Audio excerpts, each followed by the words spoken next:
students for tomorrow, because our students, law students, they are going to be the lawyers, they are going to be the judges, they are going to be the policy makers. And if we will continue to train them on the basis of lecture mode, then perhaps it would be not possible for our students to take those positions in the real world situation. Because legal education, like law itself, must evolve. As we know, law is not static. Law changes every time. Law is required for the changing situations. So, legal education must also evolve accordingly. It should not remain static. It must adapt to the needs of the society, or it must respond to the demands of justice. It must be embracing in itself the advancements which we are witnessing today. It may be the advancement in technology, it may be the advancement in the pedagogy, it may be the advancement in the professional ethics. So whatever is coming in teaching, that must evolve, and that must continue, and that must, what I should say is that complement the societal needs. It should not be static. And that's why we need to have the outcome based teaching method adopted in the law schools for legal education. And of course, this also brings uh, me to the central idea.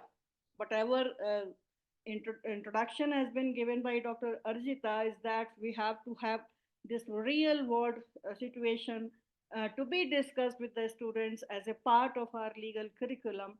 So, this brings me to the central idea of today's lecture, that is the transformation of law schools from mere lecture halls to the active learning spaces, the legal clinics, and the innovation hubs.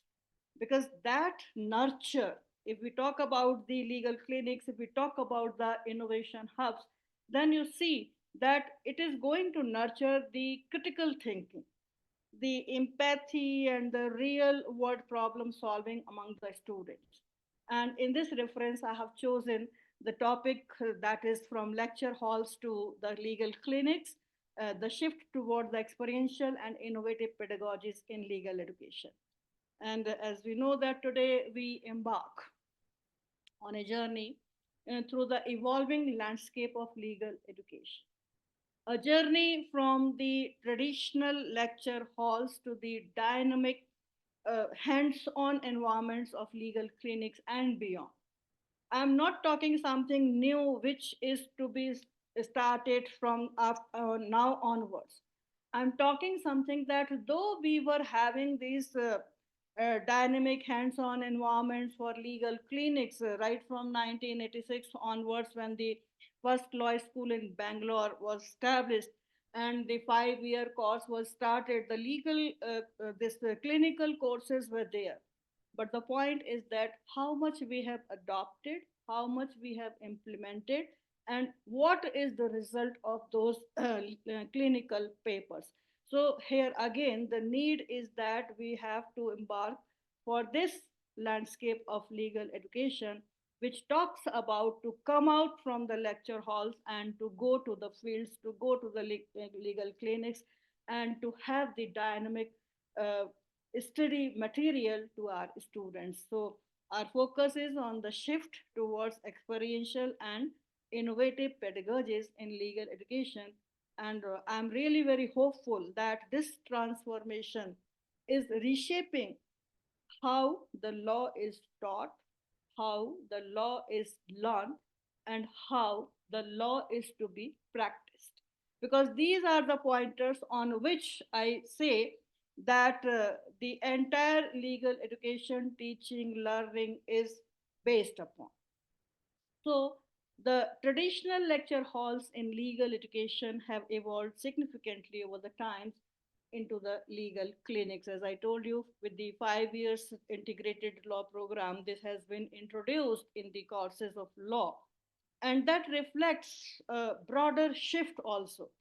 from theory-based instruction to the practical instructions, hands-on learning. And in this lecture, I will just try to explore the historical context of legal education. And I will also try to unpack the rationale behind the shift. Uh, then I'll throw some light on the nature and benefits of the experiential learning with the innovative pedagogical methods that are being adopted.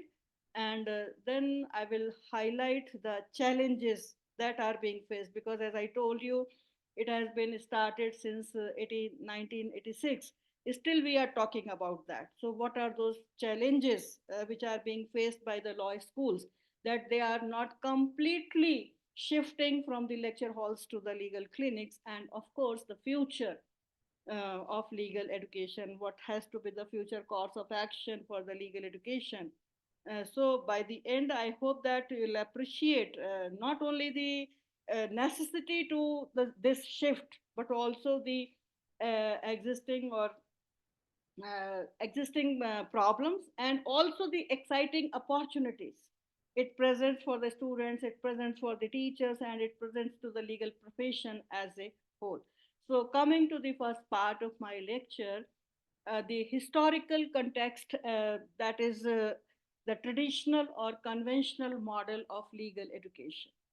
As we all know that this conventional model, also as the classical model of legal education, that has been dominated, and still it is dominating in some of these law schools, particularly in 3 year law degrees. That is the classical model, a model that is to be characterized by large lecture halls. That is the Socratic method was there, and it is having a heavy reliance on the case laws, the method of teaching. And this approach, particularly rooted in the traditions of our law schools, that was designed to train the students and in legal reasoning and analytical thinking, to some extent, the doctrinal mastery. So I'm not saying that this teaching method, which was holding the centuries for this classical model or conventional model of teaching or legal education, that has not given something. That has given, that is still valid to a certain extent, but not to the entire course structure. Because legal reasoning, analytical thinking, and doctrinal mastery is the outcome of those lectures which are being given in the conventional or the classical model. In lecture based instruction, what we see is that the teachers, they deliver the contents, the student, they just take the notes and learn things which is largely passive in nature.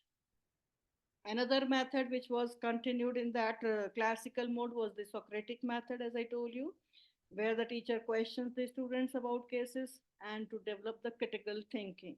And in case method, students do read the court's decisions and extract the legal principles, which is very important for a student as well as the judges and the lawyers advocates. So basically, this conventional or classical method of legal instruction, that was grounded in lectures, that was grounded in through the textbooks, or sometimes rote learning also, because it was something like a theoretical exposition through which this classical mode of teaching was continued. And we also know that this model has produced generations of good lawyers, and this model has developed the analytical skills and the ability in a lawyer to think like a lawyer.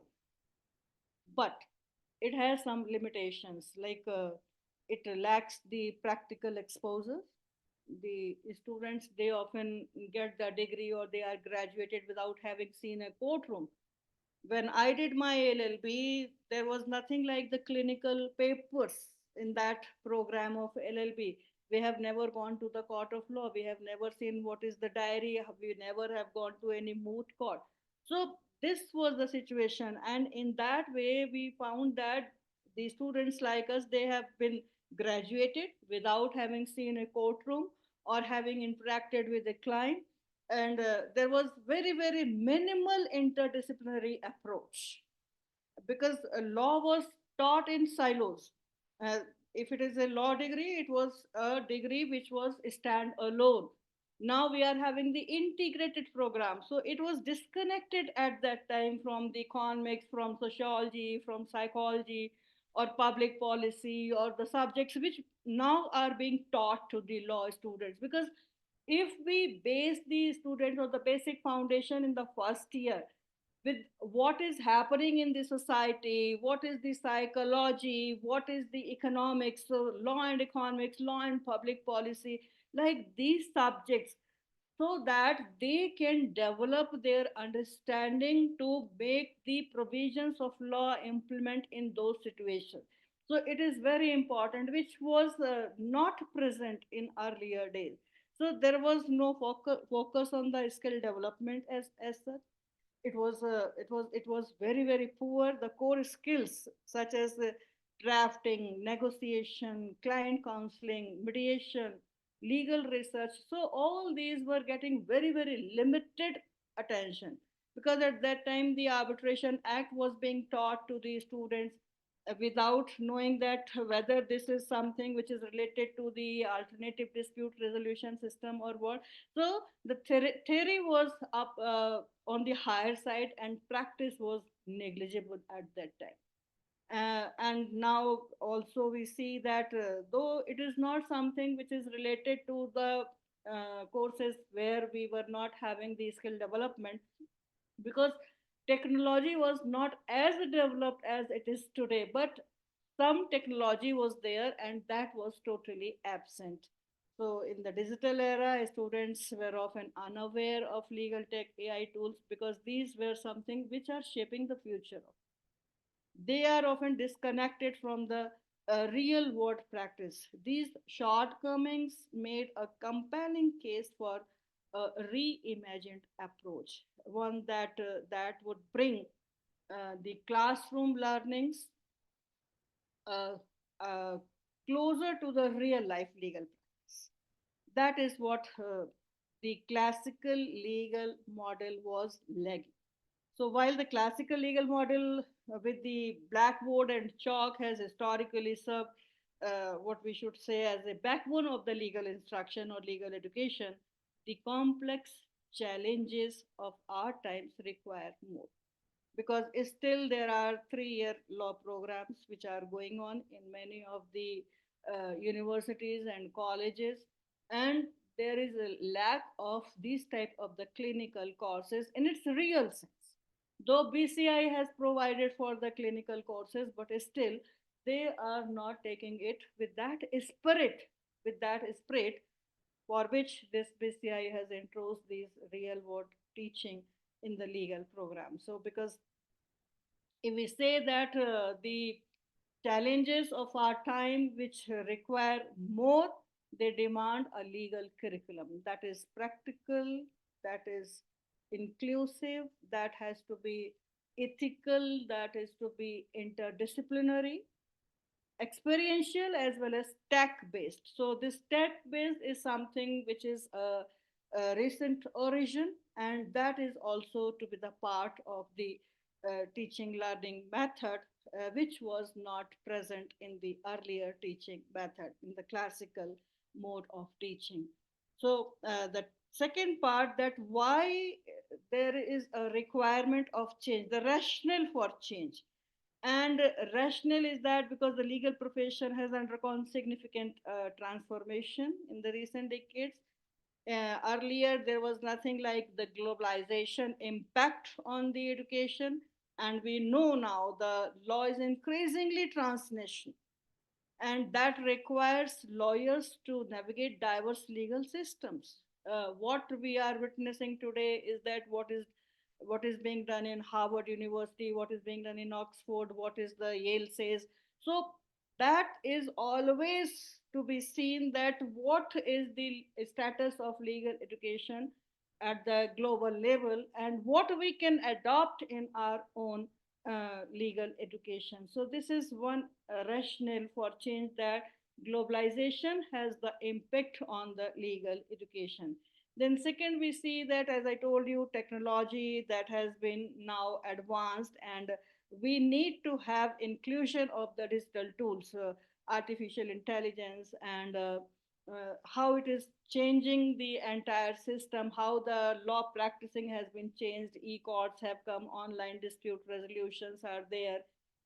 So we have to prepare the students through our legal instructions and educations that they must know the use of technology. Without that, they will not be able to run to trade with the others who are having that knowledge of the digital tools and the artificial intelligence and other technological methods which are being used in the practice of law, which are being used by the judges, by the advocates. So the students, they must be taught with this inclusion of the technology. And thirdly, it is also very important for the students that the expectation of the client, that if we see that the students who, after getting their degree, they have to go to the court of law and they have to meet with their clients. So if they are not able to understand, if they are not able to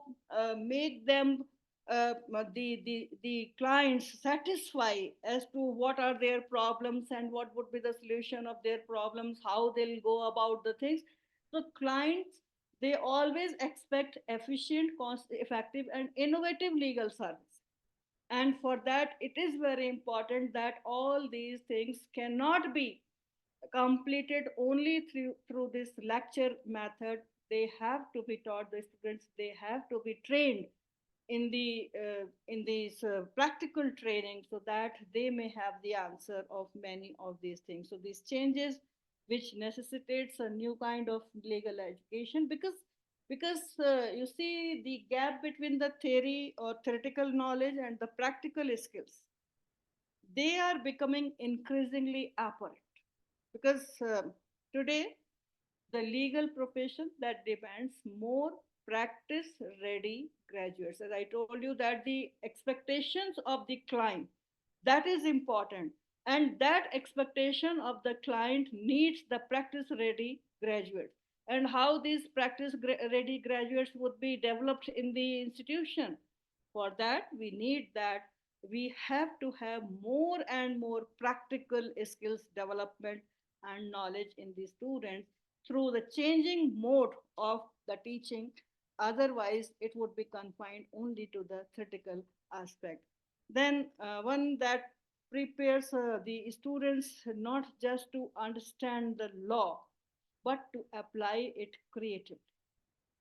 We need to prepare our students that the conceptual clarity has to be there, no doubt, but that understanding of law, that must also bring with it that how to apply that understanding of law, how it has to be creatively and ethically applied in the changing world situation, in the situation which has been coming to the students as an advocate from the client side. So this is also very important, and we need to change it, because these are the situations in which it is required that we need to change the method of teaching, and we have to be more and more practical and experiential teaching methods instead of the lecture based teaching. There are various studies also on this change, that is not only in India but outside India, which have highlighted that there is a persistent skill gaps where skill gaps in legal education. And if you see the report which has been published by the Carnegie report on legal education, it was in 2007, which spoke about that the law graduates often lack the practical skills, such as the interviewing the clients, the counseling of the clients, the negotiation and advocacy. So this is the part of the report which says that there is a skill gap, because there is insufficient emphasis on the professional identity, ethical judgment, as well as the social responsibility. One more thing which I would like to quote here is the paper which has been published in this 1984 paper, and this was written by Armstrong in the Clinical Legal Education, 21st Century Perspective, and it was published in the Journal of Legal Education. And I quote that what has been written by Armstrong is that a common complaint, rather, a common complaint about the traditional curriculum is that it is seriously redundant. What he says is that a common complaint about the system, it was in 1984, and at that time we see that the clinical courses have been started in foreign countries particularly, and at that time it was a paper which was published which says that the common complaint about the traditional curriculum is that it is seriously redundant, persistently focusing on case reading and doctrinal analysis of very small and rapidly outdated portions of substantive law. Instead of providing students through the clinical methods of teaching a broader range of legal analytical methods and skills which would enable the students more effectively to acquire, understand, and use the substantive law as they needed it after they go out of the law schools. Unquote. So, what Armstrong has written in 1984, that is the reality. Because if we see the legal education or instruction method, then uh, traditionally, because what we are doing, that we have also borrowed or whatever is there from the other countries, what was the legal education, how it was being taught, then most of the methods we have adopted also. So it was said that traditional curriculum that was totally redundant. It was redundant because it is based not on the practical or skill of the concerned that student, but we see the entire education system, entire teaching system that was based on the understanding of the substantive law, and it has to be said because what is required is that the students who are going out of the law schools with the degree, they have to be appeared in the court of law, and at that time this theoretical knowledge is not going to help those students. So what is the purpose of teaching that thing which is not making them able to show their skills there, because they have not been taught their skills. So this is how it is important that there is a need for change, and I believe that calls for a greater emphasis on the experiential learning, which is also that learning by doing. And if we say that what is experiential learning, so basically it is an educational philosophy, and it is a methodology which emphasizes learning through the direct experience, which is a result of the reflection and application of what is being taught. Or in simple words, what we know is that learning by doing, that is the meaning of the experiential learning.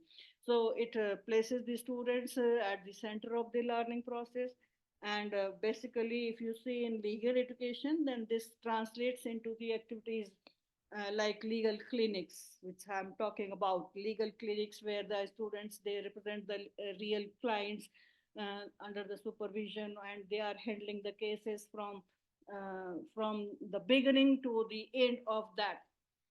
Like if you are going through the trial advocacy as as a paper in your clinical course, whether it may be a criminal trial advocacy or the civil trial advocacy, where you can start with for criminal, right from writing or filing an FIR to the final decision. So there are various stages, and this is the work of the legal clinics where the students, they represent the real clients, where the students, they are working under the supervision. They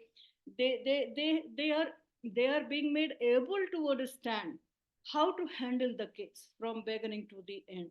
So these legal clinics, I hope that they are perhaps the most significant innovation in the experiential learning, in the legal education, and they are the most visible and impactful symbol of experiential learning, because they allow the students to work on the real cases under the faculty supervision.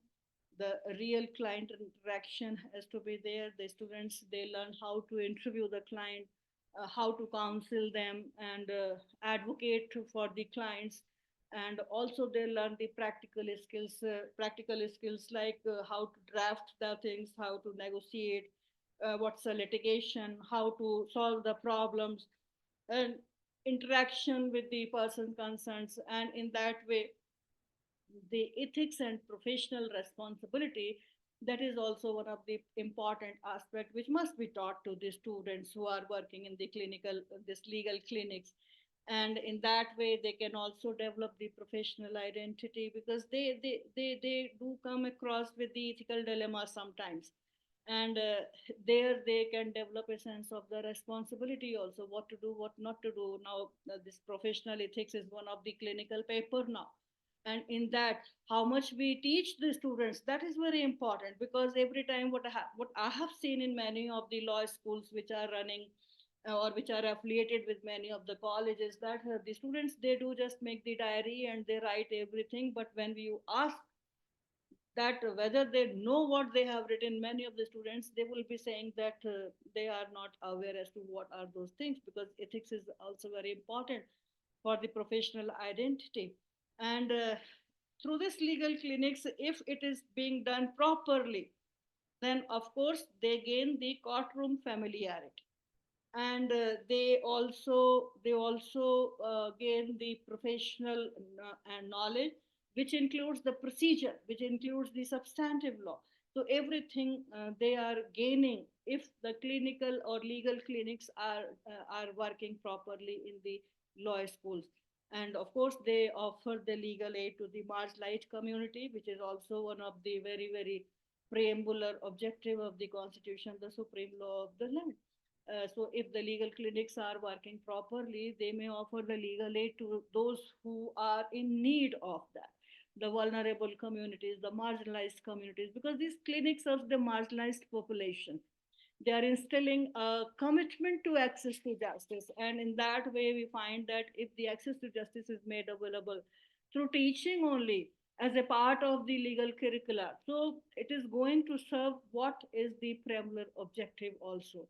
And more importantly, these legal clinics, they also instill in the students the sense of justice, the sense of empathy, and the sense of service, the qualities that we see that cannot be taught in the lecture halls, but only through the real engagement. If the students, they go to the society, if they go through this legal clinics or legal aid program, and they find that the persons, they are having some different problems, so for that problem they may have certain solution, they may give their opinion, they may give their advice, they may take their cases and may solve the problem. I've seen that the students, they are going to this legal aid clinic, and some of the problem was that the ration cards were not being made, the Aadhaar cards are not being made. There is a problem in from the municipality side, and the students, they have taken care of those things, and they have written the letters to the district magistrates. They have gone,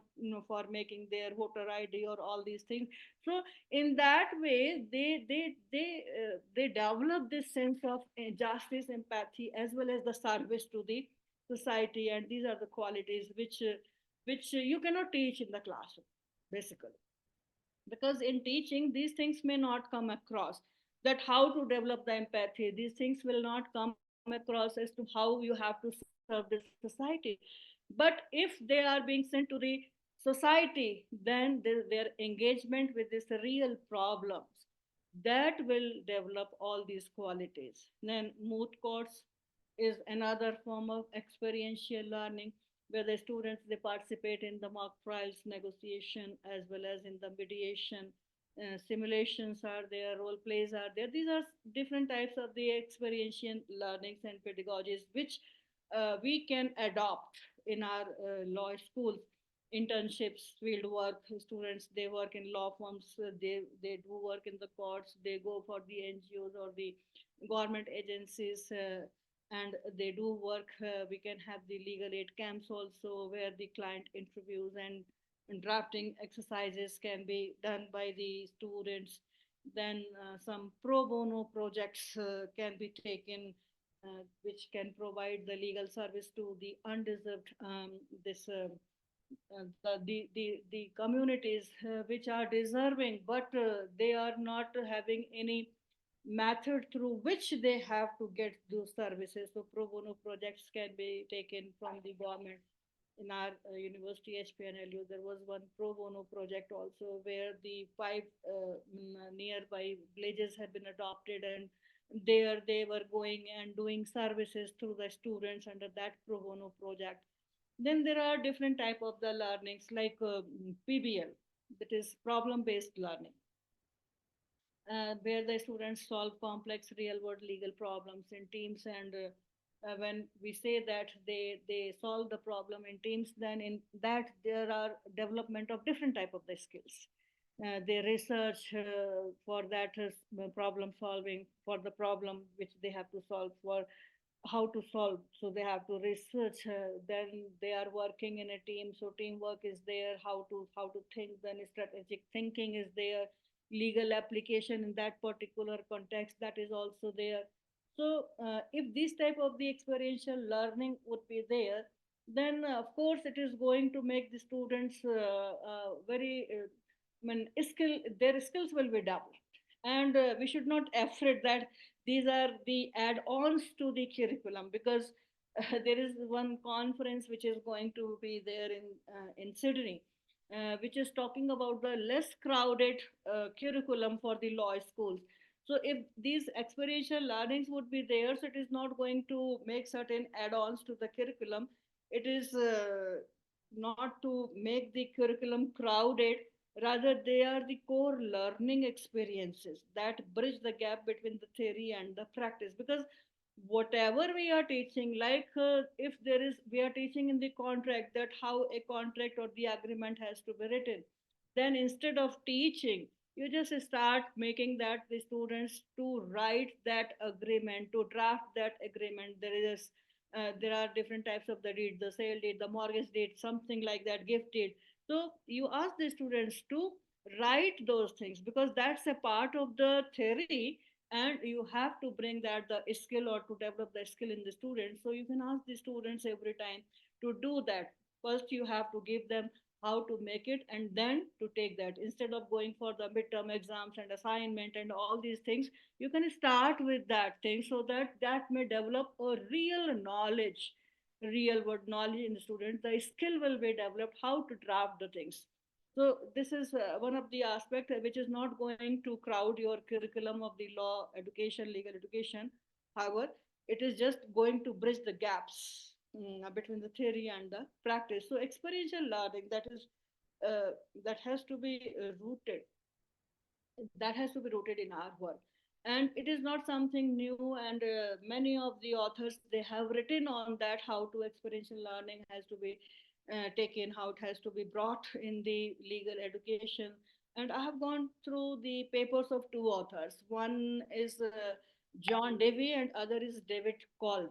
So both these, they are the educational theorists, and they have written about this experiential learning, in which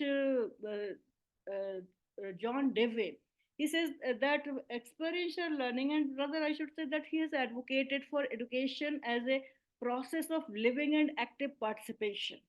And Call says that this experiential learning, that is, it has to be developed in the cycle. Experiential learning that is developing in the students a cycle, that is concrete experience, reflective observation, abstract conceptualization, and active experimentation.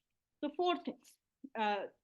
This David Kolb, he is of the opinion, is an educational theorist, and he says that if we talk about the experiential learning, it has to be rooted in the work and of the legal education for the student. And this is going to develop the experience, the concrete experience in the students. And whatever they will observe, it will be reflected through that observation, and they can conceptualize what they are experiencing through this experiential learning, and then through active experimentation they will be understanding what is being taught to them and how it has to be implemented. And you see in many countries including India, as I told, regulations now they require law schools to established legal aid clinics, and this is a statutory requirement for all the law schools to be affiliated with the district legal service authorities or with the state legal service authority, where they have to establish the legal aid clinics. They have to take the students to the nearby places for that purpose. And that you see, if we talk about the establishment of the legal aid clinics, then there are many requirements, and many of the law schools they have just one signboard of legal aid clinics, and besides that there is nothing regarding what is the work of that legal aid clinic. Because if we put this legal aid clinic in a proper term, then that cements their role in the legal education. And these clinics can work in coordination with the national and local legal service authorities to maximize their reach and effectiveness. At least two advocates are being allocated for this legal aid clinics for a university or for department or for the colleges, but many of the district legal services they are not providing. So it is the administration or the management of the college that they have to follow exactly what is being required through the statute, that is to establish the legal aid clinics. Because and then in legal education, if we talk about the experiential learning, then it means engaging students in authentic legal work. And this key component of experiential learning is reflection, where the students critically analyze their experiences, and you see that they receive feedbacks also, and if they integrate the lessons which have been learned into their future practice, then this experiential learning is going to be very impactful in the legal education. Then, after experiential learning, another part of my lecture is the innovative pedagogies. So, many of the pedagogies I have already discussed with reference to the experiential learning. But besides that, there are few innovative pedagogies in legal education that are important and used. Those are used beyond clinics. There are some pointers which can be used in the clinics, that is the legal aid clinics. Besides that, there are some few other pedagogies which can be used beyond clinics because they are central and they encompass a wide range of the pedagogical approaches which are being now introduced in many of the countries and in India also, like flipped classrooms. If we talk about the flipped classrooms, then we see that the students they just review the contents outside the classes, that is at their residence or the homes or the hostels, wherever they are, because in which the material has been given to the students priorhand, and then they engage themselves in active problem solving during the class. If there is any problem, if there is any query, then they can be that can be solved in the classroom. So the entire theoretical part, how to go about that, is left in this flipped classroom. Then there are the methods like collaborative learning, the group projects, and the peer teaching that can also be given as an innovative form of the pedagogy. And you can give the project to 4 or 5 students on a single topic, in which they have to collect and to research the material, they have to develop this team spirit, and then they have to do certain experiments, and on the basis of these experiments and experiences, with that collaboration among their peers, they can produce something to the teacher. So this is also another form of the teaching which is experiential as well as form of the pedagogy. Then technology based learning, that is also enhancing the learning through the use of simulations, virtual platforms, online platforms. that replicate the legal scenarios. You can start with any of the case laws or on virtual site, and the students they can have the understanding as to how those things are being done. So technology can be taken as a tool, and that can be used for the simulations and virtual reality as such. Then interdisciplinary learning is also very important, because if we are teaching the students a BBA LLB degree, then what is law and how it has been, it is related to the business and economics. That is very important. So we need to teach the interdisciplinary programs and courses. Though it is said that the NEP National Education Policy that is not having this legal or medical education in its compass and jurisdiction, but otherwise also we see the integrated program which talks about the social science, the other areas, humanities, which are being taught to the student. So that in that way we can also include the business, the technology, public health, and other fields which are important, because we should not confine ourselves to that of the economic, sociology, psychology, etc., etc., which are being taught in BA, LLB. So we can also improve these things, and technology and public health. These type of the fields can be added into in the interdisciplinary learning, and that has to be integrated with the law. Then we need to have this problem based learning, as I was talking about the PBL or the problem based. So in that, what is happening that in this problem based learning, uh, the students they are presented with the complex or sometimes some open ended legal problem, and in that open legal ended problem what they have to do is that they have to research, analyze, and solve the problem. So these type of the pedagogies are prevalent in many of the national law universities, where the problem based learning is to be problems are to be given to the students. Then inquiry based learning, IBL, is also another way, which wherein the students they formulate the questions and they conduct the research and present the findings. So in problem based, it's a real problem. In inquiry based, the problem is being formulated, and thus it is having the similar nature. And then there is a simulation based learning also, SBL, in which we see that basically it is structured the exercises that imitate or that mimic the real life, the legal situations.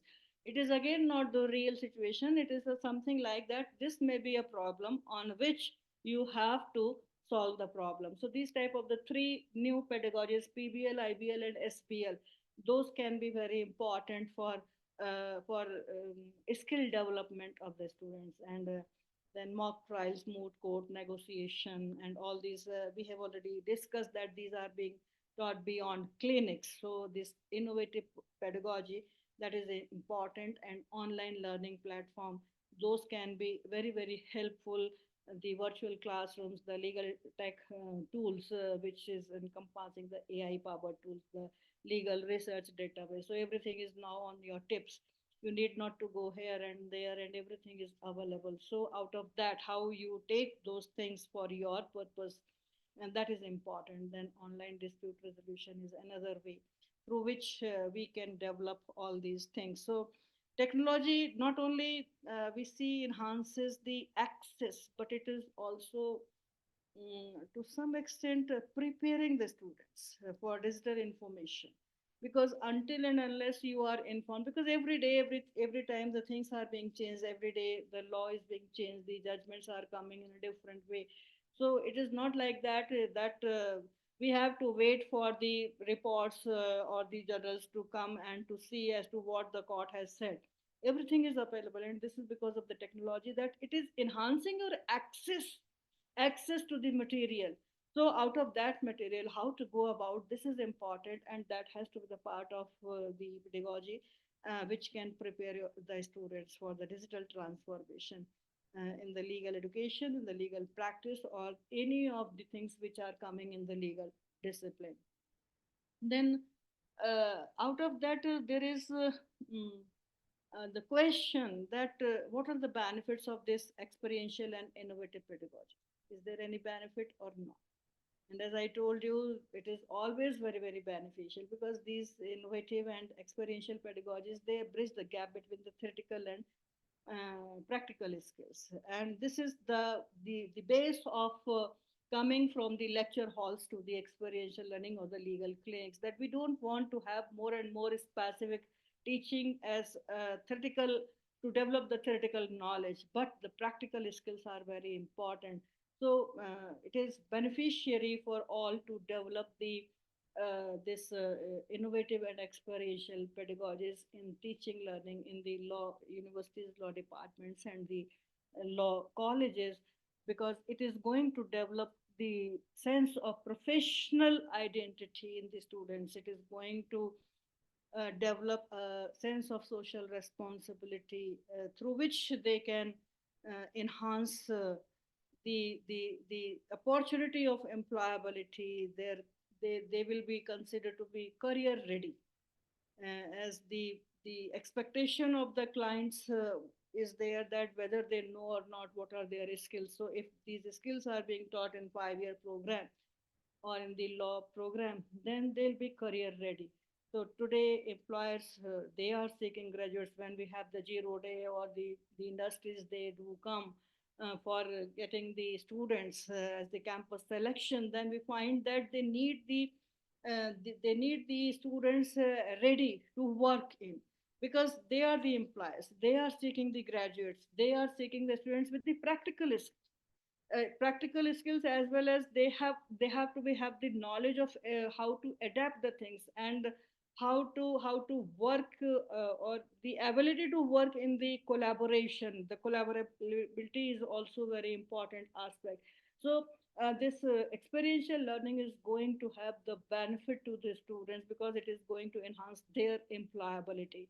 Then experiential learning and these pedagogies, they cultivate the curiosity also, curiosity as well as critical thinking. And if a law student is not having any curiosity, if he is not asking anything, why, what, how, and when, then cannot be considered to be a law student. So this experiential learning that cultivate curiosity as well as critical thinking, and also we can say commitment for the lifelong learning. Because if you see the legal profession, then right from the beginning, when a student comes and take the admission in the law program, and till the end of life, or if he works in the legal profession as a judge, as an advocate, as a teacher, then it is something which is said to be lifelong learning. It is not like the other social sciences and humanities paper, where whatever they have studied, that is all. There they have to, because what the judgment has come, it has upheld the earlier judgment, it has rejected the earlier judgment, it has given a new interpretation to that judgment. So it is a lifelong learning. You have to be committed for that. And if this experiential learning would be there, the students they'll come out with this curiosity as to what is going on in the course. So these are few essential qualities in our really rapidly changing profession of law. Then clinics and pro bono projects, they also expose the students to the needs of the communities, marginalized communities. They foster the commitment. As I told, they are making them able to access to justice. So this innovative and experiential pedagogies, they are really very, very beneficiary for the students. If we adopt these things, then it is very important that the students would be prepared to get into their job without having any other training, if we train them properly in the 5-year program. But all these things are important. At the same time, there are few challenges also, because whatever I'm talking about, these are found, or these are available in few universities and law departments, because there are many of the constraints, like resource constraints are there. Because if we talk about the experiential programs, especially the clinics, they require significant resources, the faculty time, the funding, the support from the administration. And considering the mushrooming growth of the law schools and law college, it is seen that all the institutions, they are not offering a wide range of experiential opportunities for their students. The reasons may be many, like they don't have the finances, they may not have the resources. The students, they are not coming to the colleges because in many of the law schools which are affiliated to many of the universities, there is absenteeism of the students. Though the bar council says of the 70% attendance of the students, they are not able eligible to appear in the examination. So how many law schools are really implementing that part? Because the students, they are not coming, they are just purchasing the degree. This is a fact. And you see that it may be for various reasons.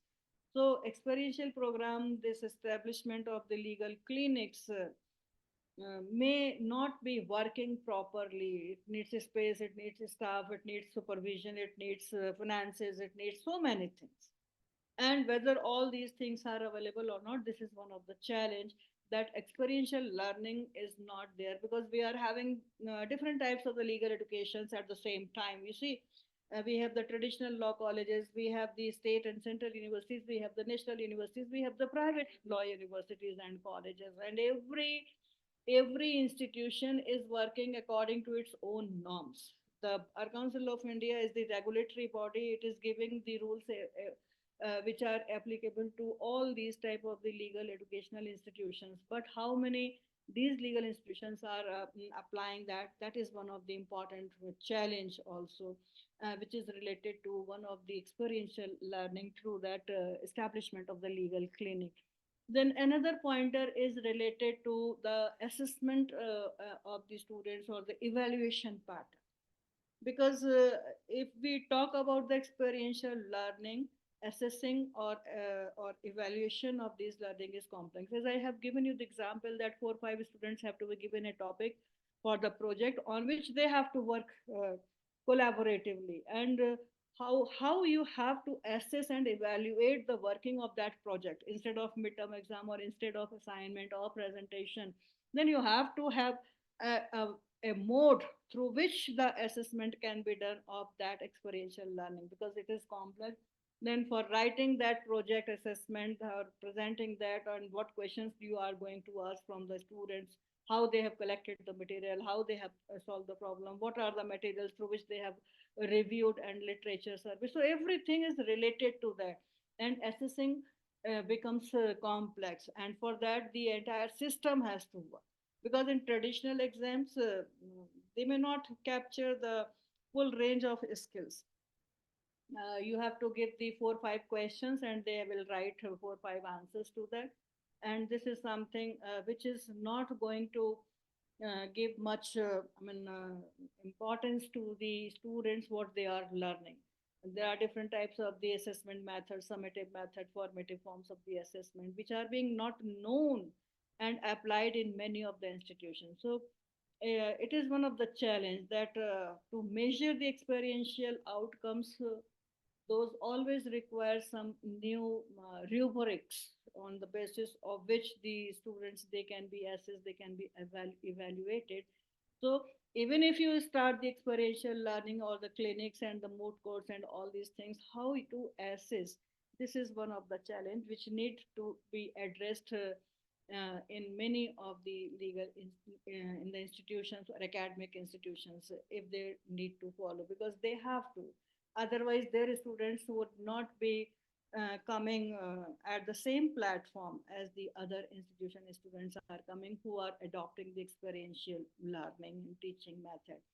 Then faculty also, in one of the paper I was just going through that was published in Duke Law Journal somewhere in 1987. And they say that the curriculum every time they want to change, and there is a resistance from the faculty. The reason being that the curriculum is changed by sitting in the in the higher authorities. Every time you see the board of studies are there, academic councils are there, the teachers, they don't have any participation in that, basically. Now in many of the institutions they started the this syllabus or curriculum workshop, where each and every teacher, they do sit the subject teacher particularly, they sit there and then they have their own opinion and their viewpoint that what has to be the part of the syllabus, what has not to be the part of the syllabus.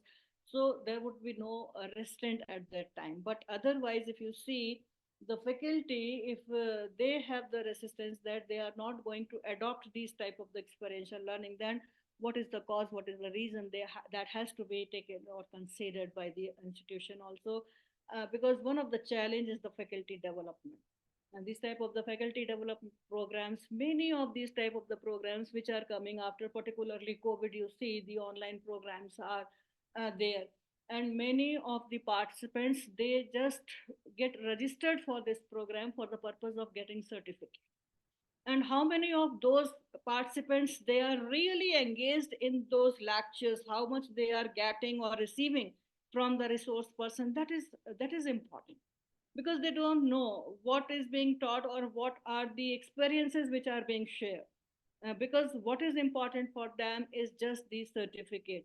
So if the faculty development program are being done, and faculty needs to be trained and support with this type of the designing and to deliver the experiential and innovative courses, if they will not follow all these things, then it would always be a challenge. They must be trained in the new methodologies, in the new technologies as well.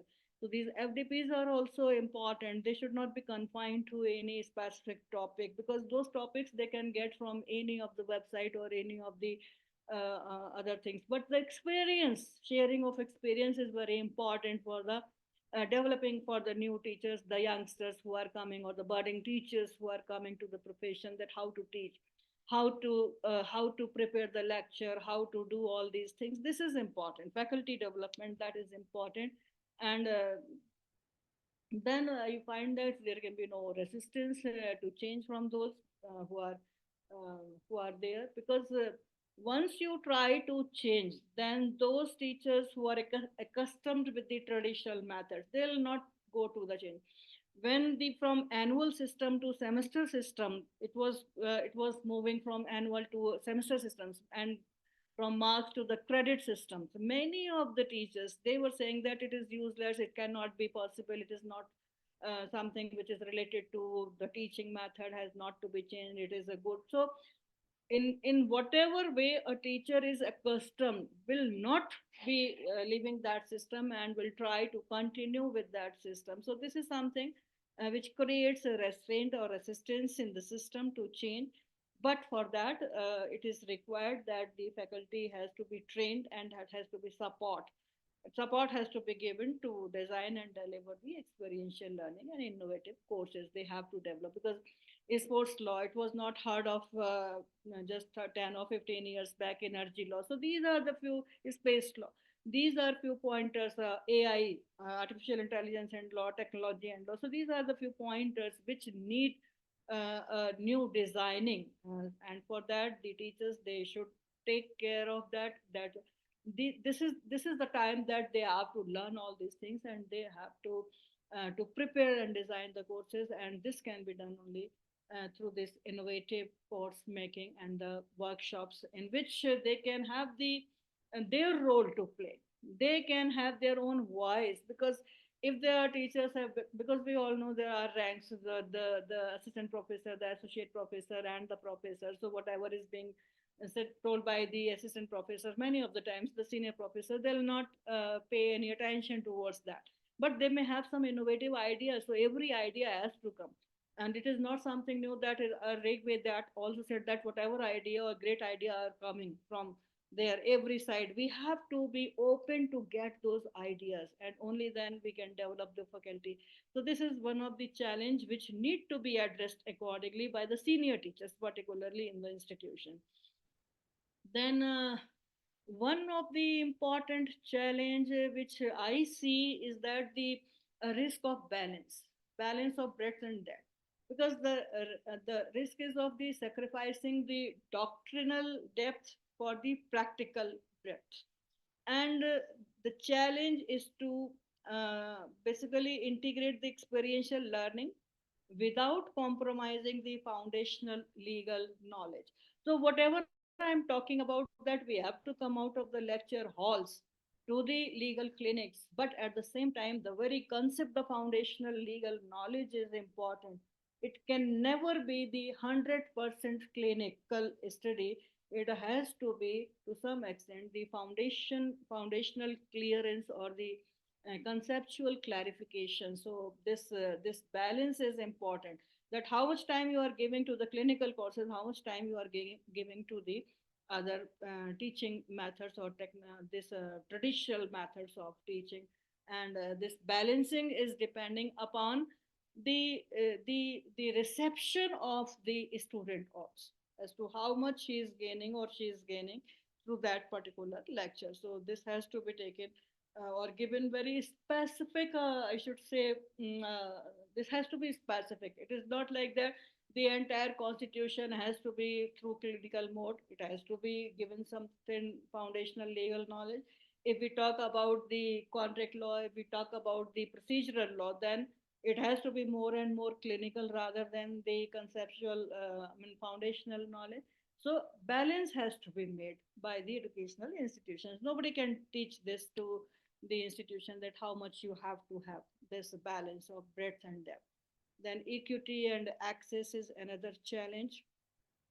And you know that there are so many educational institutions, legal educational institutions, and all the students, they don't have the equal access to the experiential opportunities, especially if you see internships that may be unpaid or located in some expensive cities. So how to go about all these things? I've seen that the students from here, they are going to the advocates for internship in the High Court, Kapil Sibal, and then so many others, Singhvi, Sheikh Manu Singhvi, they are there in the internship because they can afford the expensive city to remain there and to get the internship. How many students can be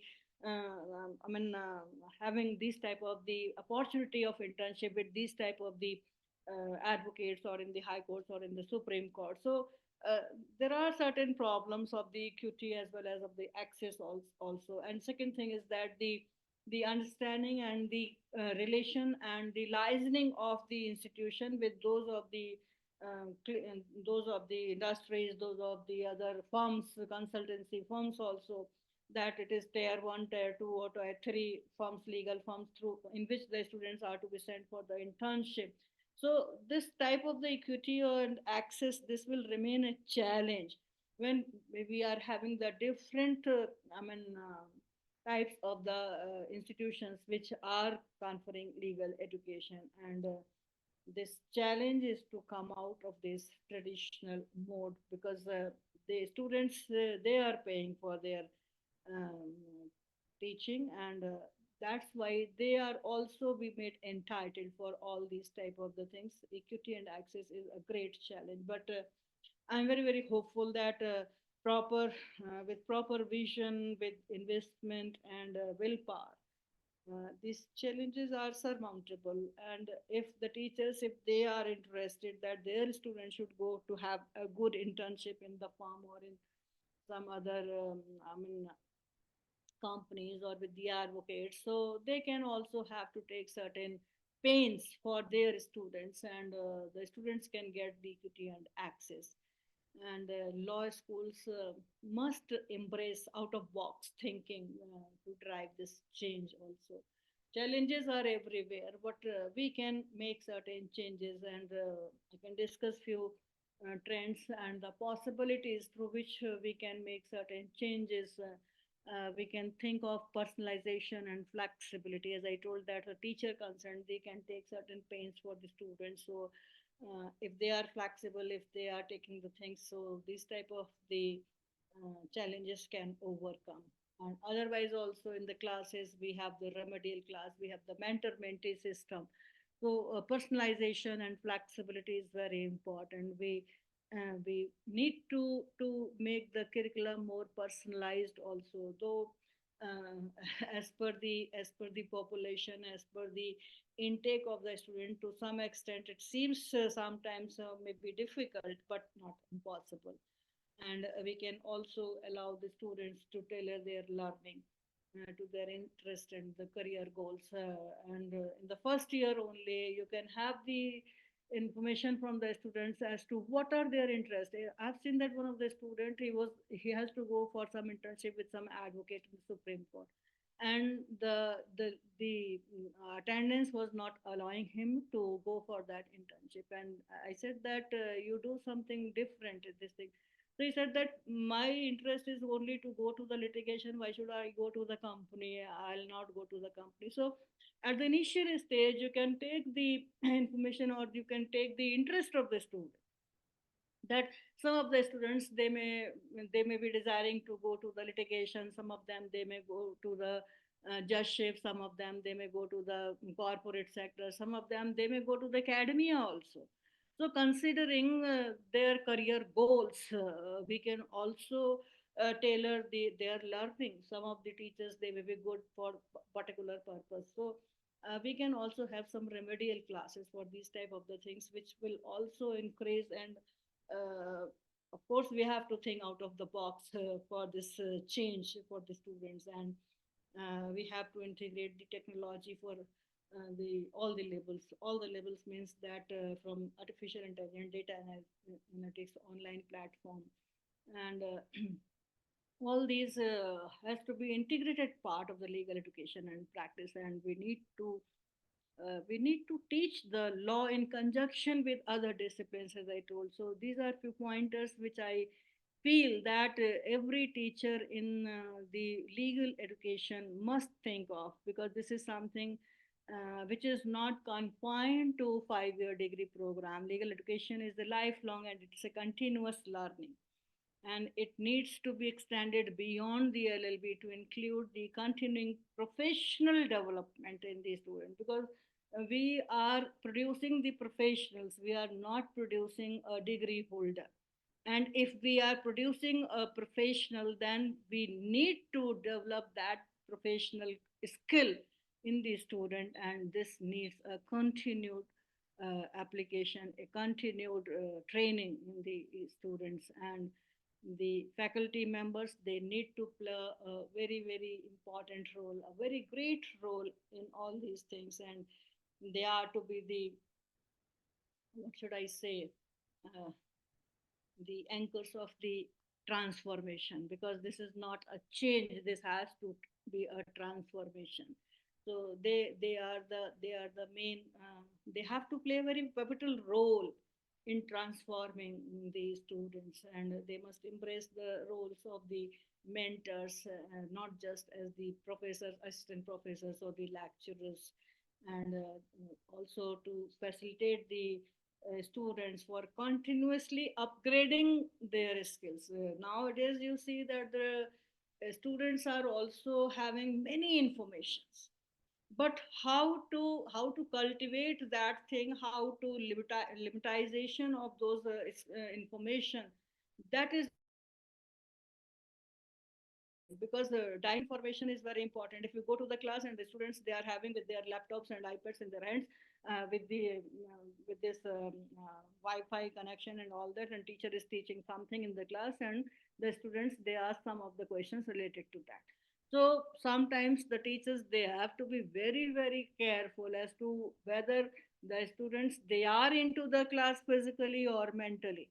So these two things are very important to understand, and then only the teachers can have to play the very important role, and they can upgrade the students also. That whether the question which is being asked by the student is related to what is being taught or not.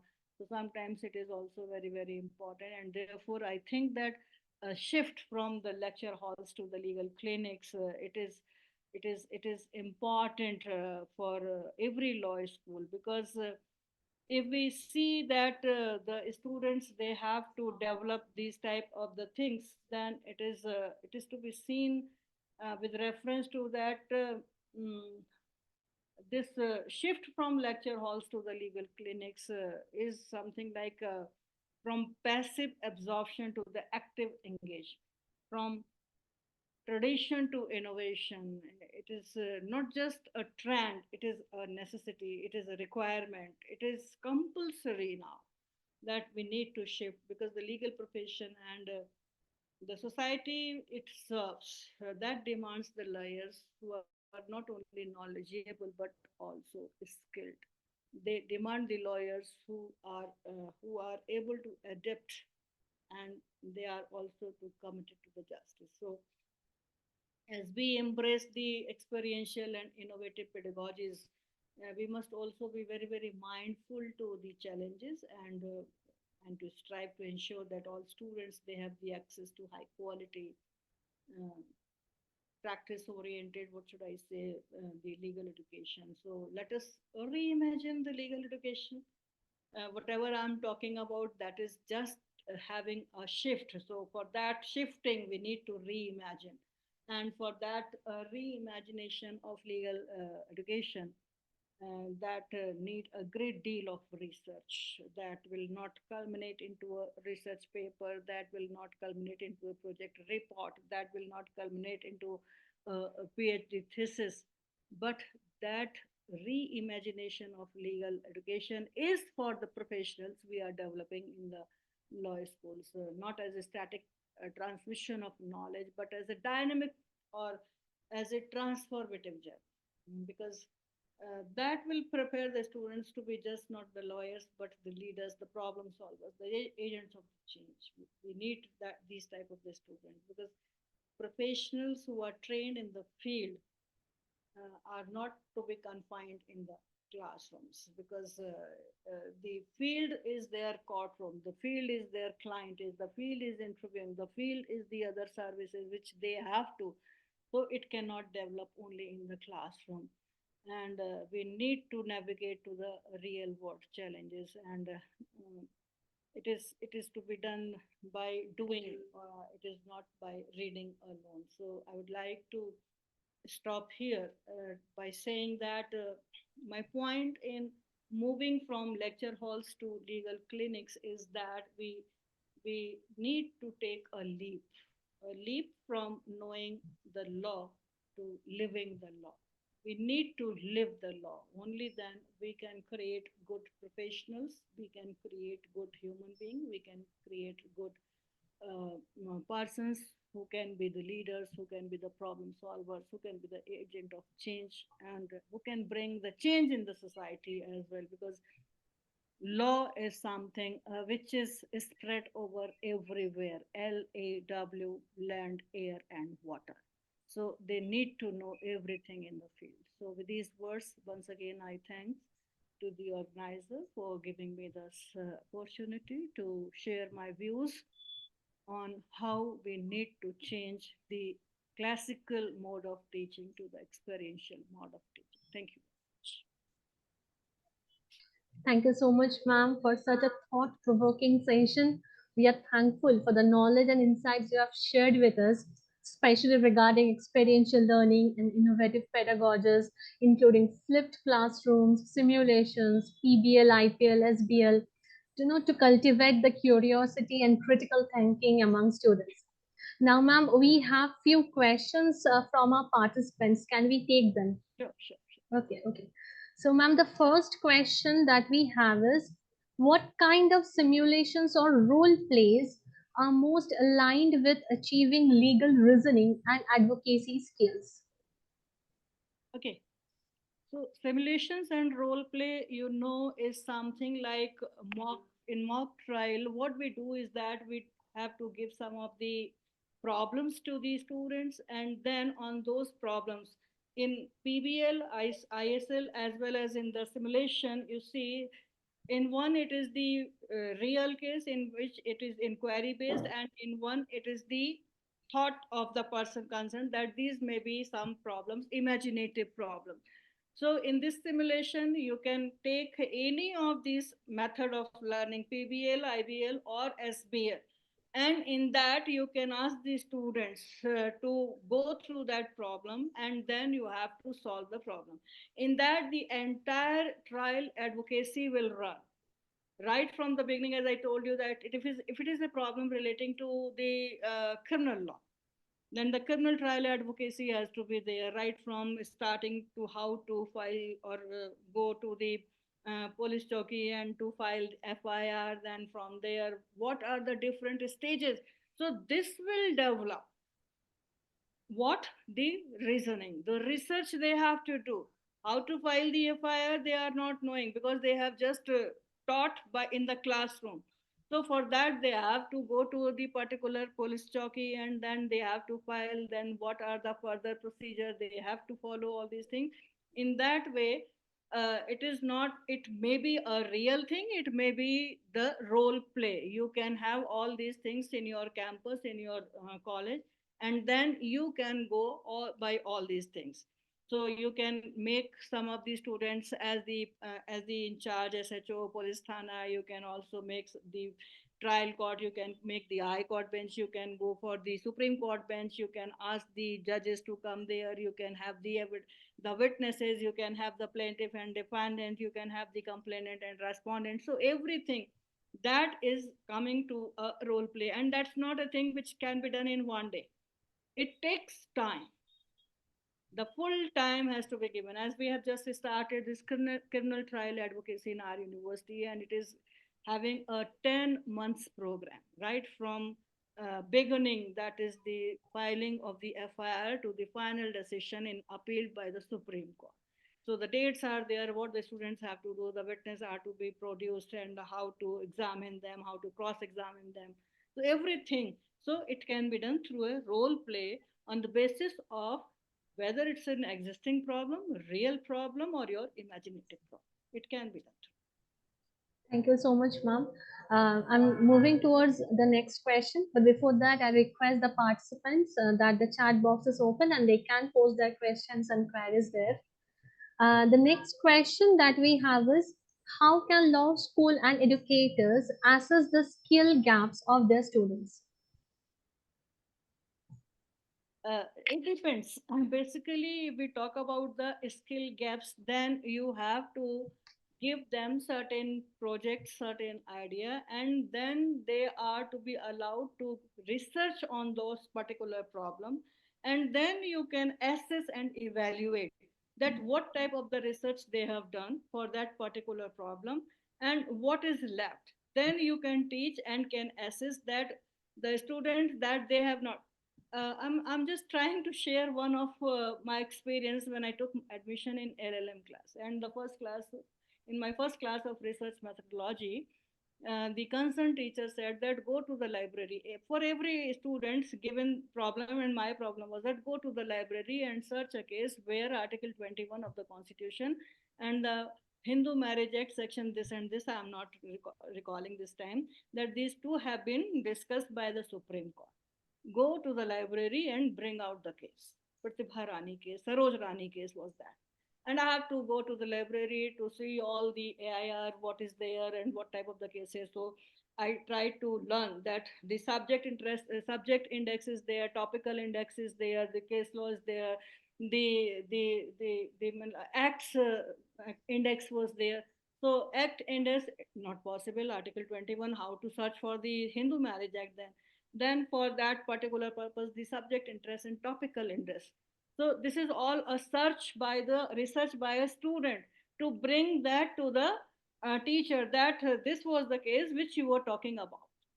So these type of the things that can be given to the students, and just see that how they use their skill, because skill is something which they have to develop themselves with the help of the teacher comes. If I would not be able to get that case, then of course my teacher would have told me that you have to see all these things, but I tried to learn that these are various things through which I can get.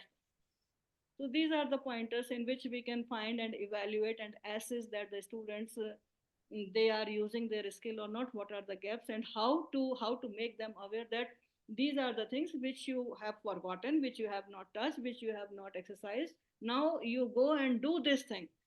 So of course you will take that the students is developing, and that will also create some, I mean, uh, this the students will be very very happy to have all these things, because this is something which is not something based on the rote learning, that you go and learn and just After 2 days, just you tell me what is the preamble of India, we the people of India, and all that you have to give that. So rote learning, that is to be avoided in this type of the skill learnings.